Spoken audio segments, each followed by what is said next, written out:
Coming up on today's show, I want to predict the Browns' Week 1 starters, all the way from quarterback to strong safety, with injuries not turned off. Because I think it's very important, because ultimately, that's what's going to be the reality when Week 1 against the Cowboys rolls around. Now, before we look at my 22 projections for the offense and defense, we have gone 10 straight videos without reaching 300 likes, and this was the call to duty my boss laid out for me today in our morning meeting. So help me end that streak right now. Hit the thumbs up button if you have not already. Now, my Week 1 starting quarterback prediction, Deshaun Watson. Obviously, no hot take here, but I fully expect and fully believe and fully anticipate that Deshaun Watson's shoulder will be healthy enough and he'll be ready to roll Week 1 against the Cowboys at home. Now, running back is a little bit of a different conversation because Nick Chubb's return for Week 1 is not nearly as much as a guarantee as Deshaun Watson's is in my eyes. And in fact, I don't think we will see Nick Chubb, at least not in a starting capacity. Although if he is back, I don't see a way he'd come back and not start. But still, I don't think Chubb will be ready to return as soon as Week 1, which means I think Jerome Ford will be the starting running back Week 1. You could go with D'Onta Foreman. I think Nyheim Hines is going to be more for special teams than actually being a bell cow, 3-down running back, or even having a large role in a committee until Chubb comes back. Now, I'm personally going to roll with Ford over D'Onta Foreman because I just feel like this coaching staff is much more familiar with Ford. And D'Onta Foreman 2 years ago had a nice year with the Carolina Panthers. Last year in Chicago, he was in and out of the lineup. Injuries, healthy scratches, strong games here, bad games there. Ultimately, I feel like Ford, who ended the year as the starting running back pretty much last season, will get that opportunity to open up 2024. And hopefully it's not for too long and Nick Chubb returns sooner rather than later. But I'm going to go with Jerome Ford as the Week 1 starting running back. First guy to take a handoff. Now, pick a running back for me, though, until Nick Chubb comes back. D'Onta Foreman or Jerome Ford. Ford last year had some really good highlights, like the Colts touchdown and the big run he had against the Steelers after Nick Chubb went down. But there were also a lot of moments of frustration and lack of vision where it wasn't too hard for the fans to see the big hole in the offensive line, but somehow Ford missed it. So hopefully in year 3, Jerome Ford shows some more improvement, has a nice strong start to the year, and then Nick Chubb comes back and wins NFL Comeback Player of the Year. But if Ford can't get the job done, I am confident that D'Onta Foreman in a committee-type role can provide some good touches. As for your Week 1 starting wide receivers, I'll go with Amari Cooper, Jerry Jeudy, and Elijah Moore. Very chalk here as well as it should be. You don't have to have a hot take in everything and everywhere in sports. And to me, this one is just a no-brainer, right? Cooper, Jeudy, Moore, all of them come off of really strong years. Like Elijah Moore having a career year high in receptions and yards. Jerry Jeudy, 758 yards in a very funky Broncos offense that just never got the passing game going with Russell Wilson. And then Amari Cooper is having the best portion of his career right now, the last 2 seasons in Cleveland, putting up a lot of career best, like nearly 1,250 yards last year, one of the best seasons in Amari Cooper's career. As for the Week 1 starting tight end, David Njoku, again, the chalk continues, but we're going to get some unexpected names potentially in just a moment, depending on how you view the defense. Offensive line now. Jedrick Wills, I believe, will be returning for Week 1 as he comes back from that knee injury he sustained in the Cardinals game in November. Joel Bitonio, Ethan Pocic, Wyatt Teller at the interior offensive line. And then I've got Dawand Jones starting at right tackle. I'm not confident that Jack Conklin will be back Week 1. Remember 2 years ago when Conklin injured his knee in the Ravens game in Baltimore? He did not come back in time for Week 1 against Baker Mayfield and the Panthers. James Hudson started at right tackle. I think we could see Dawand Jones beat Jack Conklin back in that rehab race and open up the season as the starter.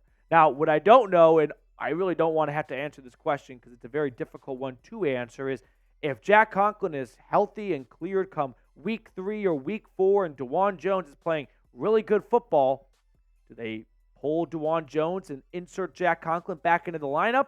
Hard to do that if Dawand Jones is playing well, but I think this coaching staff is very happy to have a good problem on their hands, which is We've got too many good tackles. Last year, they would have loved to have had that problem when all the injuries started picking up. This year, they're not going to start shipping guys off before the season gets underway if they end up needing some extra depth later on in the year. So for now, I'll say Dawand Jones comes back from his rehab earlier than Jack Conklin, and the second-year man from Ohio State will start week 1 against the Cowboys. As for the defensive line, Myles Garrett, Dalvin Tomlinson, Shelby Harris, and Za'Darius Smith.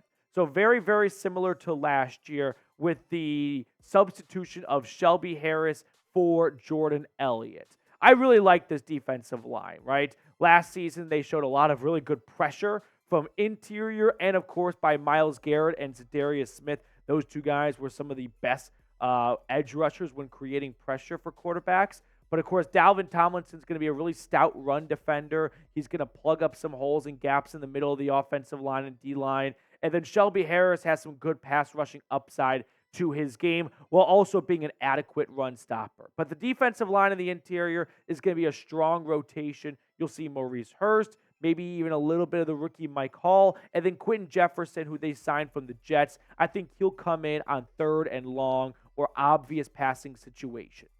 Now, speaking of this Browns defensive line, let me toss this question on screen for you all. Will the Browns have two 10-plus sack players? Can Myles Garrett and, say, Za'Darius Smith, maybe you think it's Owusu-Koramoah. I know he's told the media a few weeks ago he thinks he can be a double-digit sack kind of player this year. Will they have two 10-plus sack players in 2024? Give me a yes or give me a no. Your linebackers now. You got Jeremiah Owusu-Koramoah, Jordan Hicks, and Devin Bush. Now, don't expect to see a ton of 3 linebacker sets from the Browns. You'll likely see that when they get maybe towards the goal line and they're anticipating a run more or on 3rd and 2, those types of obvious run situations. But when teams line up 1st and 10 at their own 25, I expect to see a lot of nickel defense out of Jim Schwartz this year, like we saw last year, and that will predominantly mean just JOK and Jordan Hicks on the screen. Now, we all know how special JOK is. Jordan Hicks is the new face of this defense. He's replacing Anthony Walker, the new green dot, the signal caller in the middle of the defense. And all I need from Mr. Jordan Hicks is to be a good run stopper. This defense has plenty of pass rushers, right? This defense has plenty of great DBs. What I need Hicks to be is a guy that can run into the gap, bring down a running back on 3rd and 4, and not let the chains extend and keep the drive moving. Jordan Hicks, I know you're listening. We just need you to be one hell of a run stopper, and this Browns defense is going to be, again, one of the best in the National Football League. Now, a sleeper candidate I'll toss out there to maybe be a week 1 starter, Nathaniel Watson, the 6th-round pick out of Mississippi State.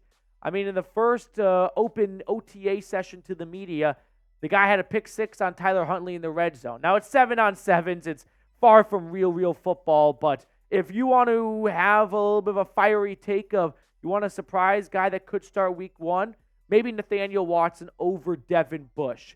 If the 5-6-year player from Mississippi State who has tons of experience just picks up where he left off for the Bulldogs last year with the Browns this year, he could unseat Devin Bush as one of the 3 starting linebackers. We're going to check out the rest of the starters in just a second. But if you want to get your hands on a brand new Cleveland Browns polo, go to chatsports.com/polo. I'm a big fan of this one. I got it last year, but more of like a charcoal gray color. So if you want to go rep a brand new Browns polo while you're on the links this summer, while you're at the pool, just want to stay cool while also repping your favorite squad, chatsports.com/CLE polo. I put that link for you all in the comments and description of today's video. As for your starting corners, no surprise here. Denzel Ward, Martin Emerson, and Greg Newsome are going to be your 3 starting cornerbacks to open up the season. Super excited for this trio to run it back. All 3 players last year I felt like had really strong seasons. Emerson leading the way with 4 interceptions. Newsome with 2 picks, 14 pass breakups. Plus, he had that big pick 6 against the Ravens. And we all know what the Warden is capable of, as does Joe Burrow and the Bengals. But I think this will be a top 3 cornerback unit. I know. Hot take coming through here. Now, we did not see that in the Texans playoff game. There's no doubt about it. There's no excuse making. They just flat out failed. They did not execute. But I feel like this team, or this unit right here, has too much talent to be defined by one playoff game. I think they're going to learn from that playoff game, and they're going to come back this year, and all these players, all three of those guys, are locked up for the next 2 seasons, and they're going to form, once again, one of the best cornerback rooms in the NFL. I'm stoked to see what they're capable of achieving this season. As for your Week 1 starting safeties, Grant Delpit and Juan Thornhill. Last year, it should have been Juan Thornhill, but remember, he dealt with a calf injury that he kind of had nagging him during the preseason. Popped up in the Chiefs game, I believe it was. But regardless, these are your 2 starting safeties for the first week of the season. Now, I want to share the entire safety room with you because you could see Jim Schwartz use a ton of Rodney McLeod. I'll actually change that. You will see Jim Schwartz use a ton of Rodney McLeod in Week 1. And so that's where we go back to our conversation earlier about just having 2 linebackers, an extra DB on the field, and that extra DB is going to be Rodney McLeod over a Cam Mitchell or a really young, inexperienced corner.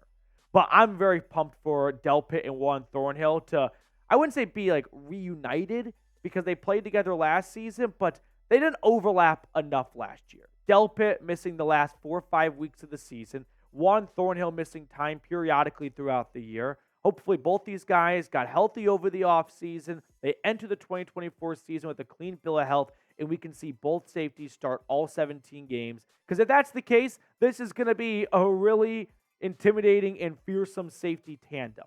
Now, to give you guys some fun stats and numbers to wrap up the show, what I did was I looked back at the returning Week 1 starters from year to year. So from 2019 to 2020, Week 1, the Browns returned 12 total starters in Andrew Berry's first season, 6 on offense, 6 on defense. By the way, I came up with these numbers. If a player got injured but would have started, but because of a preseason injury, they didn't, I include them as a returning starter. Because I feel like, for example, Jack Conklin was a returning starter. Okay. 2021, Greedy Williams, another one like that, for example. 2021, 14 returning starters, predominantly all on the offense. I mean, that was the year all 11 starters came back. 2022, now we start to see a bit of a shakeup. We get our first Jacoby Brissett season, our sweet prince. 2023, 18 starters return, 9 on offense, 9 on defense. And this year, I am projecting 19 total starters returning. The Browns saying goodbye to guys like Anthony Walker and Sion Takitaki and Donovan Peoples-Jones. So how would you rate the Browns roster? On a scale of 1 to 100, what would you give them? For me, I would give the Browns an 88. What's holding them back from being a 90? And by the way, an 88 is not bad by any stretch of the imagination in the NFL. But for me, I think the thing that's holding them back is we're hoping the linebackers are adequate because they don't really need to have a huge role on this defense to have a successful defense. But if JOK gets back to the injury side of things and we see Jordan Hicks and Devin Bush not live up to the bargain, like that's going to be disappointing. Other things that to me have a little bit of hesitation to giving it a full 90, like until Nick Chubb comes back, can we really believe Jerome Ford and Deontay Foreman can be even a top half running back tandem?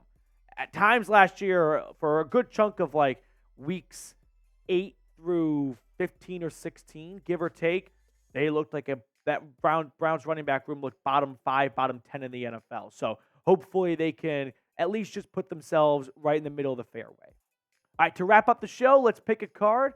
We got producer Matthew McCullough hanging out with us today. Yes, Big sir. Tex, which card do you want to go with? Let me go with the 7 of spades. Okay. I'm going to go with the 3 of clubs.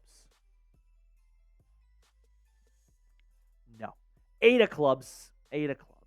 All right. That will do it for us on today's show. I hope you enjoyed today's episode. If you did, please feel free to give us a like, a comment, subscribe. You know the drill by now. And I'll see you all later.